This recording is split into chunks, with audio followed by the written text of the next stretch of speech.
My name is Geno Borchardt. I am proud to be the stadium announcer for the Texas Wesleyan Rams football team. As the voice of the Rams, it's my privilege to welcome you to this, the 5th edition of the Coach Joe Show and Happy Hour. We're coming to you from Texas Day, Brazil, a delicious Brazilian steakhouse located in downtown Fort Worth, 101 North Houston Street. Texas Day, Brazil, proud sponsor of the Texas Wesleyan football team. Let's get right down to the action and welcome our fearless leader of the Texas Wesleyan Rams, Coach Joe Borchardt.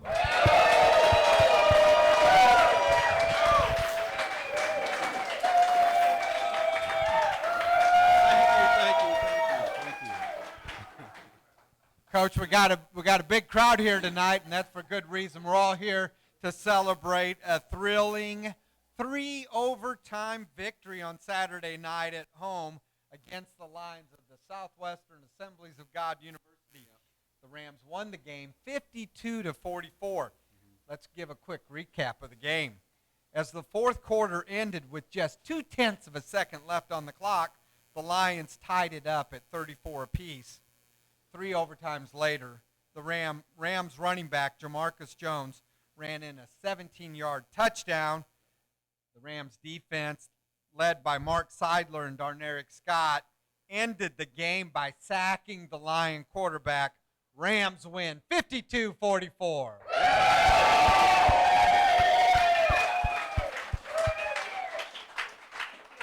Coach, give us your thoughts about the game. Well, you just nailed it, Geno. That was it.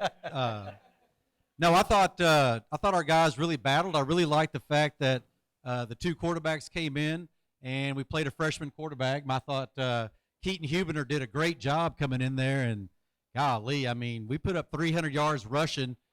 We have not rushed that well all year. Kind of had to that game. SAGU's defense had not given up anything close to that all year. Avery came in, threw a couple nice touchdown passes, and led us. Defense didn't give up a touchdown until the fourth quarter, which sounds crazy in a 52-44 game. You know, in the third quarter, the defense had a great stop there at the end, right at the 1-foot line. Darneric Scott made a fantastic play, and he's really playing well. So's Mark, but all the defenses, but Darneric's game is just getting better and better. You make the stop there, but then the offense fumbles a snap. They get a chance to have a touchdown right there and made it 20-10. And then all kinds of stuff broke out in the fourth quarter. They end up going ahead of us, and Avery comes in and just throws a shot to Lamont. And what was crazy about that drive is Lamont took the kickoff to, the 34, something like that, and then we throw a touchdown to him. So Lamont had 100 yards of total offense right there on that one drive in 2 plays to tie it up. But it was so good to be on the right end of one of those kind of games. We've had 3 of those in a row, not triple overtimes, but golly, right down to the end. But it was a wild game. But I thought everybody knew what was going to happen at the end, right? That we would finish it off. Absolutely. I mean, you had to have a little faith, Coach, at that point. Absolutely. The one thing we know about a team coached by you, Coach Joe, is that there is no quit in them, and they sure showed that Saturday night. Well, I was real proud. There was no quit. I mean, no quit at all. But God, to finally be home and to be in that position, I think the play that made me the very most nervous was when we had to kick the field goal to tie it. And our kicking game has not been spectacular this year. So, you know, we've missed a few extra points. We've shanked a few. I didn't even watch it. I just turned around and walked away, started, did what my dad calls a reverse reach, where if you ever reach for it, you always get hurt. You always act like you can't have it, so then it works out. But so I'm walking away from it, and then I hear our home crowd hit it. I'm like, thank God. So I looked up at the instant replay board, and I'm like, okay, we're going to play another one. Good. So we turned around. But, what people don't get about that is it's exciting and it's crazy, but if you lose your calm in that moment or in that overtime situation, you're done. If you let all the emotion get to you, and so we had to settle everybody down, get our coaches, in order, and hey, I just kept telling them, think ahead, think to your next play, think to the next overtime, because we don't know when this thing is going to end. But make sure you're ready. And I thought Kyle Cox did a great job of being patient. If you know Kyle loves to strike and let's go now, but he stuck to the running game. He made it happen. For him, he wanted to really go to the passing, and we did at times. We picked our spots, Thought Duck did a great job of what he had to do to shut them down, but it was a credit to everybody. Well, very good. 52-44, 96 points. For you fans out there listening, the Rams play at historic Farrington Field and have 3 home games left this year. $10 to get in the game. 96 points. Can't get a better football buy than that, can you? No, you're getting a lot of money for the points scored. There's no doubt. You're getting your money's worth, though. I'll tell you one thing about us. We are fun to watch. It's hard on the coaches, but it's an up and down, and we play wild, wide open football. And offensively, we go for it. Defensively, we're bringing it, the blitzes, everything going on. And, if you looked at the last tweet, we're in the top 25 in several categories nationally. Takeaways, we're up there. Our total offense is up there. Sacks are up there. So yeah, we're up there. We're fun. Look it up the last tweet by today, and man, we're in like 6 categories in the top 25 in the country. That's pretty dadgum good for our guys. Right. And another way of looking at it, Coach, we've just begun conference play, and while the team sits at 1-4, the reality is that this team is 12 points away from being undefeated in conference play. There's a lot of nights I stare up at the roof, not sleeping, just thinking about that. But, we're Ottawa. I'm not going to rehash that deal. But, we felt like we should have won that one, or at least had a chance to win that one. Lyon, we did everything possible to lose that one. We'd made a season's worth of errors in that game. Still almost won it. So, yeah, we could easily be 3-0 in conference. Beating the number 18 team in the nationally. So in Ottawa, since we've played them, it's been brutal what they're doing to people. They beat the next team 80-21 with a 72-7 lead, I think, at the half. Then they beat the team we're going to play 47-7, and then they beat somebody else, like crazy. But that's all. You can't cry over that. I mean, that's right. If fans of Buster Candies and us would all have a Merry Christmas, as we all say, but we didn't get it done. But we're focused on what's in front of us. Right, and that 47-7 score was Ottawa defeating the Aggies of Oklahoma Panhandle State University. We'll talk about those Aggies here in a second. Couple things about Saturday night's game. We go into the game, starting quarterback Donovan Isom unable to go, so you've got 2 backup quarterbacks, Avery Childs and Keaton Hubner, both relatively young. And what did you think about their play on Saturday night? I thought they played really, really well. I thought Avery did a great job of throwing 2 strikes that we needed. Collier Ricks had a great touchdown catch. Lamont Moreau came in, and we did a 1-strike drive for a touchdown.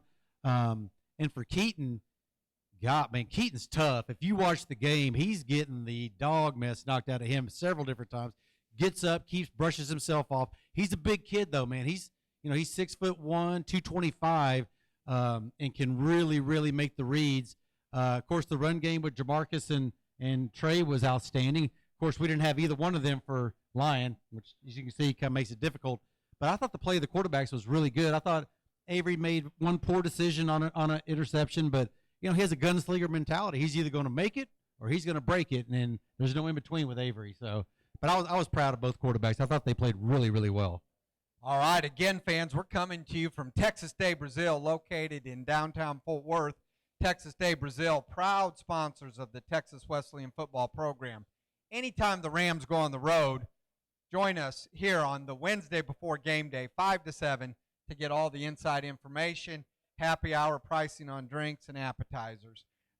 Coach, going back to the running game for just a second here, the team had been without Jamarcus Jones for a few games. He comes back this week, carries the ball 8 times for 139 yards.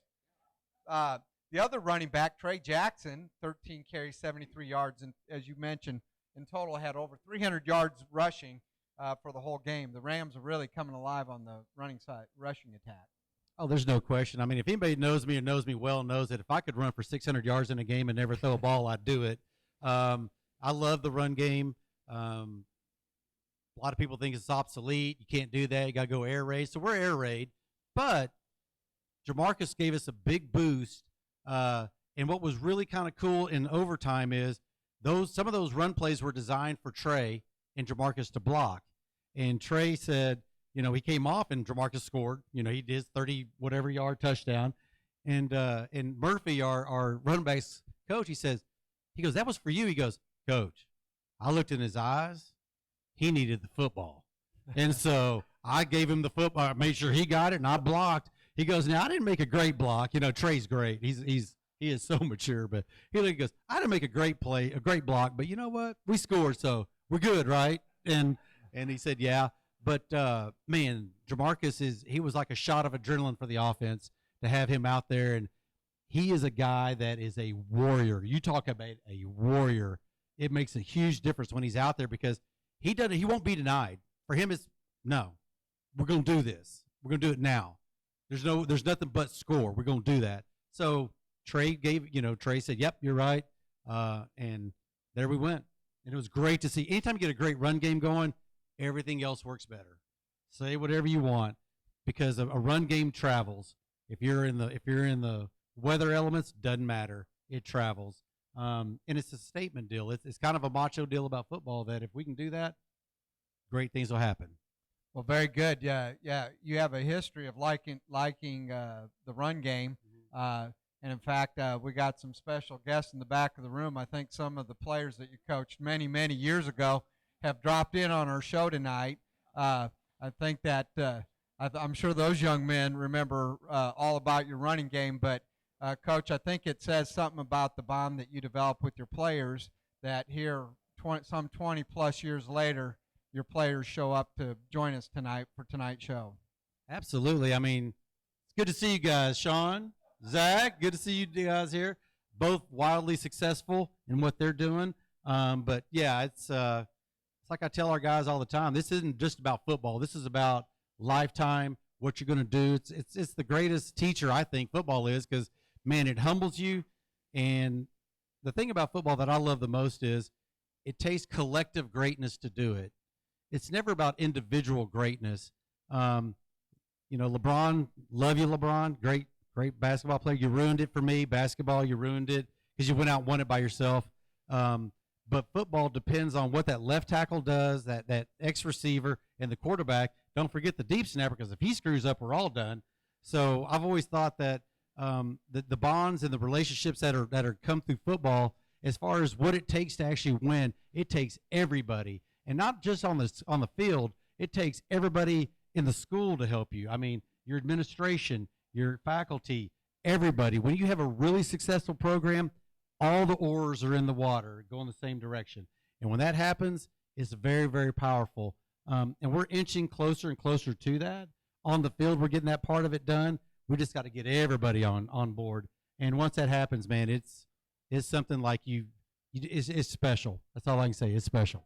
Well, very good, Coach. And we sure are glad to have you here. So the team has reached the midpoint of the season. How's the team doing with school and all the other demands that they have besides football? They're doing pretty well. The road trips have been rough on them academically because, I've never seen so many laptops on a road trip. They're popping those laptops, and they are flat out just, trying to stay up with school and doing all this, live chat with their teachers. And a lot of the professors have been great working with them. I mean, they understand that we have traveled and it's tough. Injury-wise, we're a little banged up. We're not bad. I hate losing Donovan and there are a couple other guys, but, for what we've been through, we've come out of it pretty well. And a whole lot of it is what we did in the summer. Our summer program that the Ram Club actually helped us to make happen. Otherwise, we couldn't have gone to Houston Baptist, who's now beating everybody. Kansas Wesleyan undefeated. All these other teams that are doing so well, we wouldn't have survived it. But, spirits are good. They want to play. They're fired up. We all want to get this last road trip out of the way. It's 7 hours again, and then we want to get home and really do what we can do. So, all right, Coach, with that, let's start looking ahead to the Aggies of Oklahoma Panhandle State. This will be the Rams' 5th road game of the season in 5 different states. Yep. Started the season by going to Kansas, had a road game in Texas, Arizona, Arkansas, and now Oklahoma. Give us your thoughts about this weekend's game. Well, I guess the only thing missing is Louisiana, right? Because we hit all the contiguous states around. But other than that, we got to play well. We're going to play their homecoming, which I would thoroughly like to spoil. That's kind of our job to do. They're big. They're really, really big. They've gone through a coaching change from last year to this year. There's a change in philosophy. There's a change in some of their strategies. But they're steeped in tradition. I mean, any school that goes out and they got the coaches on Harleys leading them out, that's pretty legit, to watch. It's pretty impressive to see. But we're gonna have to play well. We can't give it away. The conference is so even right now. It's all inches and what separates everybody. They're very aggressive on defense. They play man and they bring it. They have a lot of those guys up front. They're going to really force the action. Offensively, they want to run the ball. They want to pound it when they can. They got a really strong quarterback in Brown. He's a heck of a football player. They got a receiver that can go get it. But we're going to give away probably 75 to 100 pounds of man up front on defense, our D line against their offensive line. But our guys are flying around right now, and we rely on speed. It's going to be windy. I don't like the wind deal up there, but it's got to be windy on both sides of the field. So we'll see what happens there. That part of it, I think, if we don't make mistakes, we take care of it, we have the momentum that we have and carry it over, I like our chances. Our kids are starting to grow up, and that's what I like. I'm seeing them grow up in front of us, and we really want to get off that bus, knowing it's our last road trip, have a short road trip up to Oklahoma City, and then play 3 at home. That's what we're looking forward to. Very good, Coach. Fans, kickoff is set for 2 p.m. Saturday. Lots of different ways to watch the game. You can live stream the game at ramsports.net, or you can go to Ben's Triple B's restaurant located on the corner of the Texas Wesleyan campus. The game will be on the big screens there, so good chance to get some great food and watch the football game. So, Coach, any final thoughts as you begin the second half of the 2019 campaign? Our goal at this point is to flip over what we did in the first half. Went 1-4. Let's flip it over and go at least 4-1, if not better. I like our chances. I like the way our guys are growing up. I like how they're responding. The coaching staff is figuring out some of the kids, little different talents. If we can stay healthy between now and then, I wouldn't bet against us in any game. Doesn't matter who we play. These guys are. You could see the maturation from week to week to week. You can see them getting closer. I'm looking for a strong finish. I really am. I'm looking for a real strong finish to the season. And I tell you what, if I was a fan, I think I'd go watch us play if I'm in town because it's exciting. It is wide open, and you're going to see some kids lay it on the line every week. And what was really cool about last week is our offensive line had a sophomore at center, 4 freshmen beating a senior line with a few sophomores. That shows maturity beyond their years. And the D-line had a great game, a lot of young guys going against older guys. And they no longer see age. They no longer care about that because they played a rough non-conference schedule. So, we're looking to flip it over and have a great second half. And I want to see everybody there and ride along with us because, tell you what, it won't be boring. It won't be boring, that's for sure. All right, again, fans, make sure you've got your kit. Oh, that's right. Okay, hold on. Mark Seidler, a freshman, comes out, and he is Conference Player of the Week on defense. 4 sacks. I think he had 15 tackles. Assisted in solos combined. That's pretty good considering he was benched the week before because his performance in Ottawa was not great. So he got to watch. Yeah, you can give it up for Mark. That's pretty good. And I'll tell you what, he's a good old country boy out of Tennessee, and he is fun to watch. Very bright, a marketing major.